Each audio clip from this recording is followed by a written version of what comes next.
ଜୟ ଜଗନ୍ନାଥ ନମସ୍କାର ଶୁଭ ସକାଳ। ଶୁଭ ସକାଳରେ ଆପଣମାନେ ଦେଖିପାରୁଥିବେ ମୋ ପଛର ଦୃଶ୍ୟ। ମୁଁ ଆଜି ଆସିଛି ମା ରାମଚଣ୍ଡୀ ପୀଠ।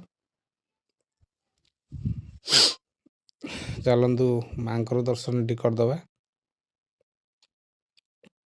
ଦେଖିପାରୁଥିବେ ଆଜିର ମାଙ୍କର ଦର୍ଶନ।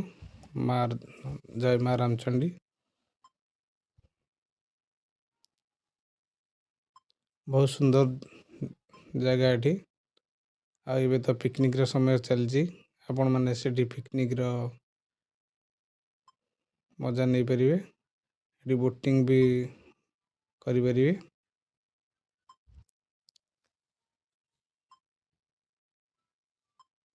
ଆପଣ ଯଦି ମୋ ଚ୍ୟାନେଲରେ ନୂଆ ଅଛନ୍ତି ତାହେଲେ ପ୍ଲିଜ୍ ସବସ୍କ୍ରାଇବ୍ କରିଦେବେ। ରହୁଛି ଜୟ ଜଗନ୍ନାଥ ନମସ୍କାର।